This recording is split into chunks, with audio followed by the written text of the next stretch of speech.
'Cause like a winter tonight, I thought I would always have light.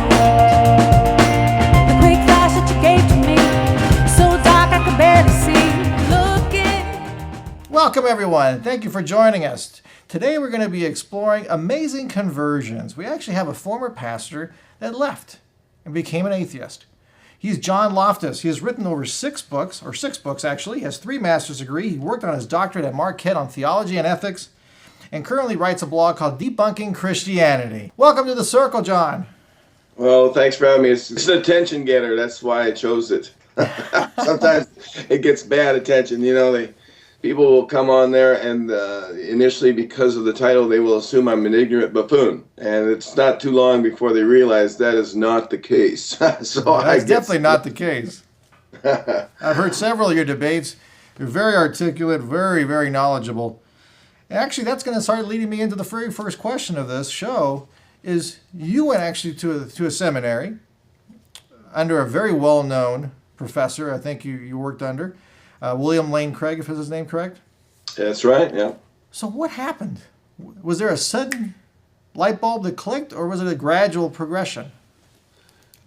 Well, it was a gradual progression. I had all the information that I needed by attending seminary and in my PhD studies at Marquette University to actually, sift through that information. It's just my faith wouldn't allow me to do that, in any sudden event. And it took me basically 14 years to think my way out of my faith. But I began as a conservative fundamentalist, and then I became, a moderate, and then after that I became a liberal, and then I became a deist, and then an agnostic, and then finally an atheist. It took a long process to think my way through those dominoes as they toppled one after another.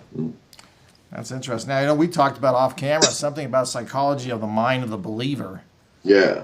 That seems like that kind of affected you. Can you explain a little bit what you mean by the psychology of the mind of the believer? Are they having some kind of impediments or roadblocks, you believe? They really are. I mean, that's my claim anyway. One of my books is called The Christian Delusion. And even myself, I was deluded. I was fooled. I wasn't a fool. I've never been a fool in the sense that I've always had the brain matter and the educational wherewithal. But I was fooled. And it's really interesting when you are, escaping being fooled, you feel free and you want to tell others about it, just like Plato's myth of the cave, where the prisoner broke free and he wanted to go back in and tell people about it. So because I've amassed this amount of information through my studies, I felt like I had a responsibility to share it.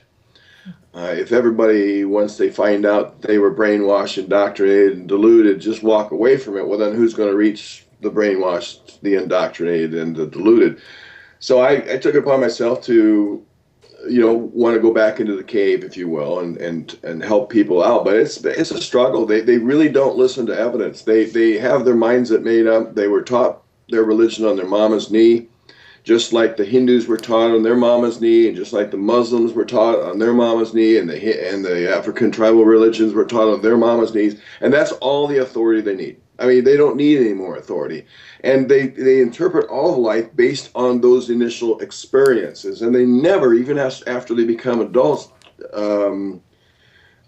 ask themselves why their mama's knee and versus, another's. And why they continue to want that to be true and continue to want to believe it, given the contrary experiences of others. So I find it interesting, having been there, to relive that and to try to figure out what would have changed my mind. And so as I search that reservoir of memories, I'm doing what I can to help the people who are in religion's grip, just as much as possible. Let me ask you this question. Do you think maybe one of the reasons they don't let go is because it becomes an existential threat to them?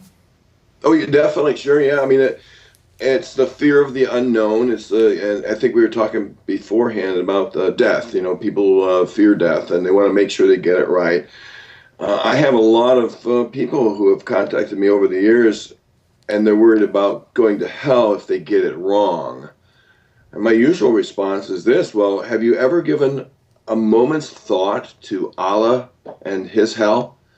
And they're not even, they don't have any existential threat to Allah's hell because they've never been exposed to it. But people in Muslim religions will fear Allah's hell, and yet they reject the Muslim religion carte blanche without even a thought. So it's fear. It's also, I think my phone's going to ring. I'm going to have to shut this off. We can edit it out. Okay. It's fear. It's the desire to belong. You know, you have a group of people who, you know and you like and you're friends with, and they all believe, and surely they can't be wrong. My family can't be wrong. It's fear. Yeah, it's just basically fear and ignorance, and some of them are even willfully ignorant. You point out some good books or some good articles that they should be reading on it, or some good arguments, and they won't even consider it. They come up with a knee-jerk reaction with a Bible passage as if that settles the matter. It's really strange, and I'm trying to break through. And it's the most maddening thing I've ever done in my life, to try to break through. It's just, I'm successful to some degree here and there, but not certainly not across large numbers of people. Well, I think you hit it on the head, the nail on the head, when you said the fear component. And I think once you threaten that existential component, they're going to hang on for dear life. Yeah, and psychological studies show that when you present some contrary information, sometimes it causes the person who is confronted with that information to actually dig their heels in deeper. That's a good point. Yeah. We're going to get to your book in a little bit, called Outsider's Test of Faith, which I think was a really intriguing book. Highly recommend it. But before we get to that, just a couple questions on, do you find any benefits from somebody believing in a God? And if you do, can you get those same benefits outside of believing in God? Well, I think that faith is like a placebo, and there are some doctors who will prescribe placebos because that's the only prescription that will actually help these people. So for doctors to prescribe a placebo, then that's a good thing, because these people need it. Nothing else seems to work. They are hypochondriacs, if you will, and yet the placebo works because it convinces the person who takes it that it's helping.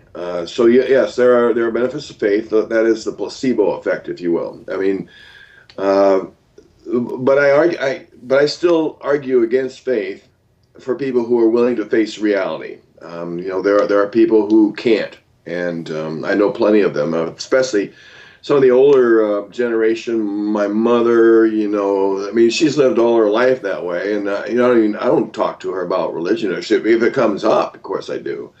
But there are some people who just, after so many years, can't do it. Now, but in saying that, I used to think I couldn't live without faith too. I thought that, I don't see where I'd be without faith. I don't see how I could live without faith. So I too thought that, but I found that I was incorrect. I was wrong. I can live without faith, and so I just think it's better over here, even though that there are some benefits there. Let me ask you this. Let's explore the mind of John Loftus here for a second. So you said that you couldn't live without it initially. You said that. What did it provide for you that now you're getting without it? I feel like there's not a dictator God in the sky condemning me, loving me, hating me, telling me what to do. I can think on my own. I can think for myself, and I find myself doing the same kinds of things, good things, but without the command. I think it's infantile morality when you have to obey simply because someone told you to do this or that. But when you can think through, well, what's the best action? What's the best course of action, and do it, then that's adult morality. And I end up doing the same kinds of things for the most part, except I don't have to tie to the church. I don't have to don't have to go to church. I don't have to pray an hour a day. I don't have to read the Bible, or that kind of stuff. But I mean, I have my Sundays off. But I find that another thing is I was a Christian apologist of sorts. At least I was a budding one. I was set for the purpose of of arguing on behalf of faith, and it's hard to do that. So one of the benefits of not being a Christian is I don't have to deal with arguments that I can't answer. And instead I can provide those arguments that they have a trouble answering. And we're going to explore that in part 2 of your interview. But now we're going to get to your book, The Outsider Test of Faith. What is that book about? Well, I found that the only way to test whether or not your faith is correct, I'd mentioned the mama's knee thing. We're all born to believe whatever our parents told us. If they told us that, I suppose if they told us monkeys could fly until we actually saw them, they'd say, well, they're not doing it out in open. They only do it in secret. We probably would believe them that monkeys could fly. So since everybody's raised like that to believe whatever their parents told them, and religion is such an important thing, that the best way to evaluate whether the religion you were taught is true is to treat it as if you'd never heard of it before, as an adult. Usually that takes place when you first go to college, and you confront those kinds of issues from your professors, science and what have you. And so then you actually evaluate that faith that was given you, and by treating it as if, well, this is the first time I ever heard it. This is, and so it needs to have some evidence. What's the evidence for it? And by treating it as if you're an outsider to it, there will be some stories that will sound bizarre. It's bizarre to think that the first century woman was impregnated by a Holy Spirit. It's just bizarre. It's bizarre to think that there was a person who ascended up into the sky and they called that heaven. It's bizarre to think there's a 3-in-1 God. They're 100% God, but they're 3-in-1 being. It's those sorts of things are bizarre. And so, what's the evidence for that? Well, an ancient superstitious text. Well, why should we believe that text? Because others believed it in those days. Well, there are a lot of people who believe in Mormonism and Scientology too and defend it. Well, then why is this different? Just you keep going on with those types of questions, and if there's a religion that passes muster through those types of questions, then you found the correct one. That's the idea behind the test, and it's a self-diagnostic test. It's one that is based on evidence and treating your religion as if you're an outsider to it. Just same way you treat the Muslim faith now, or Scientology or whatever, you just treat them, your own faith, in the same way as you treat the other faiths you reject. That's a great book for those, especially the millennials who are looking for answers right now. As you said, they're going into college, they're discovering themselves, and they're discovering a whole new world. And this gives them a good way to measure the different faiths that are out there. It's a non-double standard. I think that the millennials are interested in fairness right now, a lot of them. And so let's treat all religions the same. That's basically the idea behind it. One shouldn't be favored over the other. If you ask tough questions of, say, like Islam, then ask those same tough questions about whatever faith you have. I aim at Christians, but it applies to all religious faiths. And see if your faith can actually handle those questions. Why would you believe an ancient document that said someone rose from the dead when you wouldn't believe someone in today's world who claimed that happened in China? What would be required for you to believe that someone resurrected from the dead in China in today's world? That's all. What would you be required? Whatever you required for that should be required for the other, and the evidence, of course, I argue, isn't there at all. But at least you're asking the right questions at that point. Did you also, for the last couple minutes here, did you also find there were other stories of resurrections prior to Jesus? There were other stories of a virgin birth. Did those unsettle you as well when you were going through seminary? Well, No, and I think the reason, and yes, I have found that. The reason is because for some reason I was ignorant of it. I mean, just because you go to seminary doesn't mean you know all things, that you only know things that you study. And You're not omniscient? I was ignorant of a lot of things. I was ignorant of the barbaric witch hunts that took place 300 years in early modern Europe, until I read Carl Sagan's book, The Demon Haunted World, years later. Yeah, and I wrote a chapter in my recent book on the witch hunts.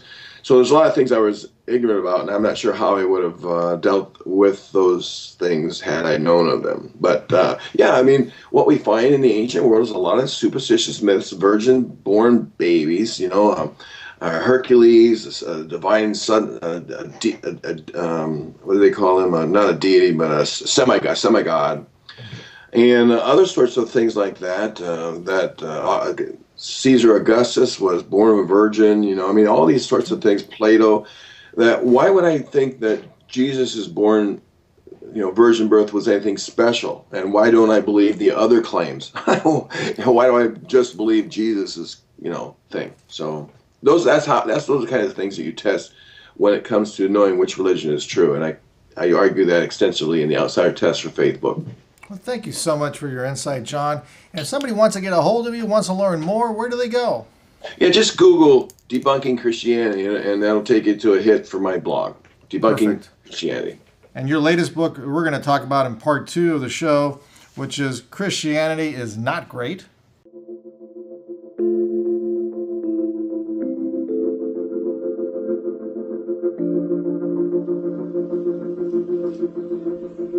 Hi, welcome to Adelante.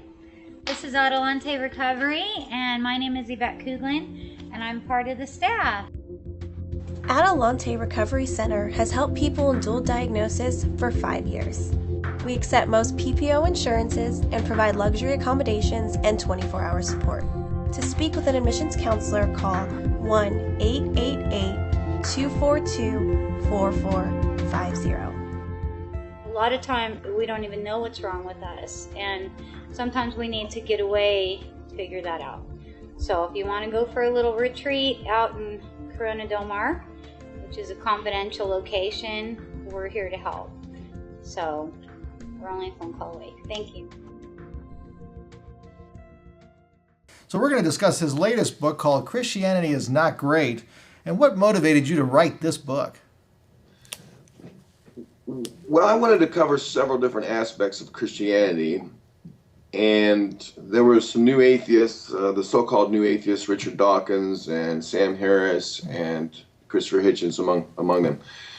And so I had edited a book called The Christian Delusion after Dawkins' book, The God Delusion, and I did the same thing with Sam Harris's book. He wrote a book called The End of Faith, and I have one, The End of Christianity. I wanted to insert the word Christianity in place of, say, God or faith.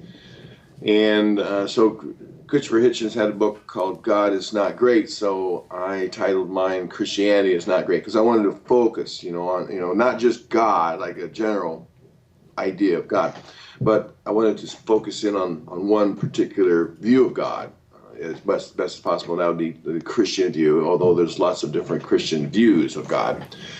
And I had already covered some of the arguments against Christianity in those other two books and in other books that I've written.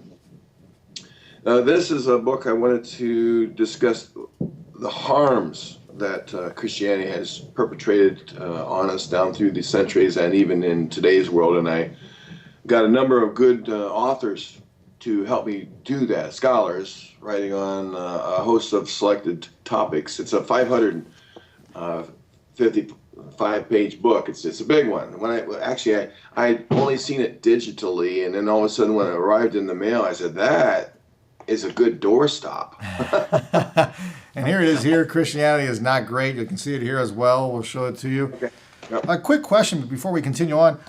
You mentioned Christianity being a lot of different forms of Christianity. Was there any specific Christian group that you were targeting or belief? Well, the liberals are less guilty for doing harm because they have embraced reason and science. The liberals, of course, would condemn some of the things that have caused harm, like they would reject the idea of hurting homosexuals, for instance, and would embrace them, and they would consider themselves feminists, and they would not want to harm the environment, those sorts of things. So the liberals are a lot less likely to create and perpetrate harms than the more conservative versions of Christianity, which has and is doing that. So it's on a continuum. It depends on where you are on that spectrum how much harm your particular faith causes. But we do make an argument that all of these Christianities stem from violence. The violence of the first, basically from the 4th to the 8th centuries, and then in the Dark Ages, which Richard Carrier has a chapter on, talking about how Christianity stunted science for 5 centuries, and science grew out very slowly from the 10th century to the 15th century because of faith. And that kind of Christianity that the liberals now embrace today still stems from those original sources, and a lot of what they believe were decided by wars and, killings. So even though they're less willing to support violence, it's like this. Why would anyone be a member of the KKK and support it when it's caused so much violence? And I view Christianity as like the KKK, if you will, because in its day, with the Crusades and the witch hunts and slavery and the number of wars and the conquering of indigenous peoples around the globe, and what they did if they didn't convert, its method, its program for converting people was murder and enslavement. And I don't think the history of Christianity has really been, related to most of these Christians. So what this book does is it basically educates them. That is, those who have the courage to read it. And it educates them about the violence of their past. And, and even in today's world with the faith healers and the religious right in America, which is basically against everything progressive, and it has been from the beginning. So even if Christianity is somehow true, we still need to ask why it has done so much harm in the world, and it's calling upon Christians to look at the harm that it has caused, and if nothing else, revise what they believe. And perhaps I would welcome if they became liberals as a result of reading this book. Although I'm an atheist, and I think that's the only proper response. There you go. On the liberal Christianity, are those the same individuals that believe that most of the stories are allegorical in the Old Testament? Yes, and they're right about that. I mean, we share a lot in common, no doubt. I just don't understand why they still nest in that tree. That's a ugly, filthy tree. The history of Christianity, the history of the church is just rife with violence and bloodshed and murder and mayhem and torture and slaughter. That why would you ever, if you knew the history of Christianity, you wouldn't identify as a Christian. I just think that they're stupid. I mean, they're just ignorant. Yeah, I mean, yeah, stupid, and there's willful stupidness. I mean, if I could coin a word, because it's out there. It's patently true. No one would ever want to identify with people who lynched blacks, for instance, right? Well, Christianity has done far worse and even lynched blacks. So you should be ashamed of yourself if you identify yourself with being a Christian. And I say that to the liberals, who are less likely, of course, to create violence. I think this book, if it does anything, it should shame people into saying, I'm a Christian. I just do. It's just, the information is there. And I think we did a great job on it. I think there are about 19 authors in this, including myself. I wrote 4 chapters. And, even if Christianity is true, you should be shamed into thinking that claiming you're a Christian. That's the message of the book. It's pretty hard hitting. I'll be honest. It's hard hitting. People aren't going to want to hear it, but I want to see what they have to say, and they haven't yet responded since it's only been out a few months. And that's the thing about the show. Go ahead. I'm pretty sure there'll be people who want to respond and think they have good responses, but I just don't think those responses will have any merit to them. That's the thing about the circle. The circle, we're just trying to present sides. We don't support or oppose either one. We're just here to provide information for everybody so they can make their own decisions on what they believe and what they want to believe. Now, on Christianity is not great. What were some of the chapters that really stood out for you? That you said, this is a knockout punch? Actually, there are a lot of them. I think anthropologist David Eller's 2 chapters, chapter 5 and 7,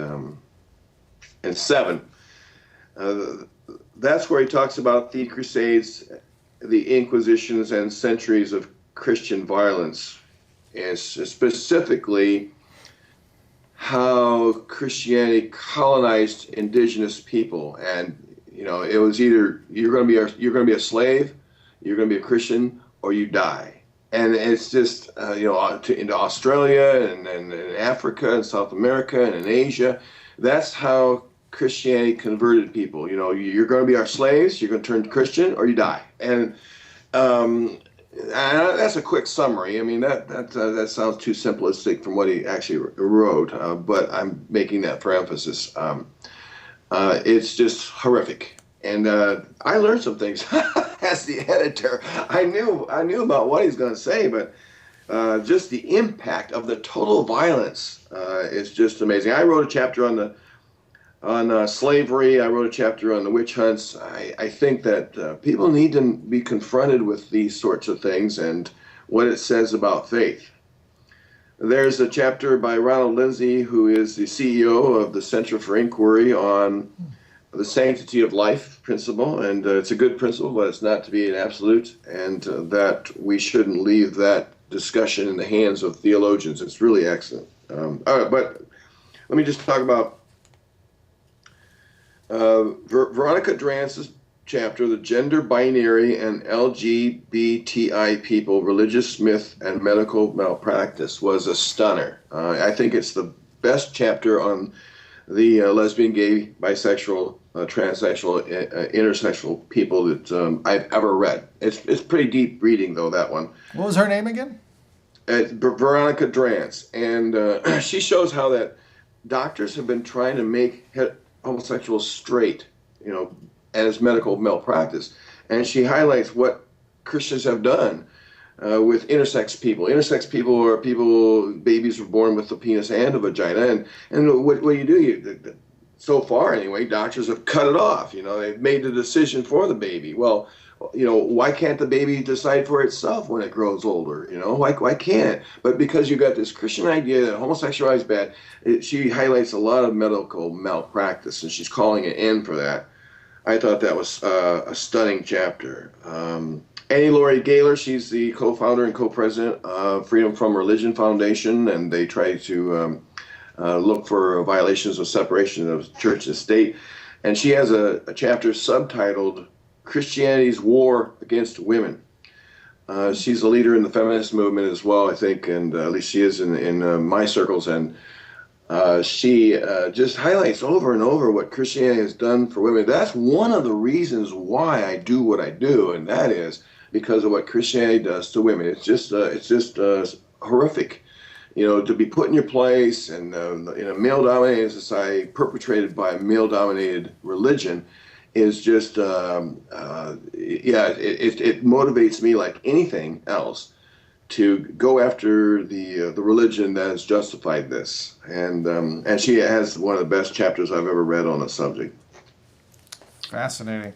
Yeah, and others. We got one on the environment, and global warming is at the present time the most serious problem we now face, and yet there are idiots in Congress, Republicans mostly, who deny it. And yet it has the potential for such devastation globally that it's and now's the time to act. And we got idiots who don't even admit that it's happening. Well, I got a chapter on it that shows the evidence for it, and shows the people who are actually stonewalling what's going on in Congress and calling us to action. It is the single most important problem we face. And so I've got that kind of stuff and more in it. Yeah, it's a good book.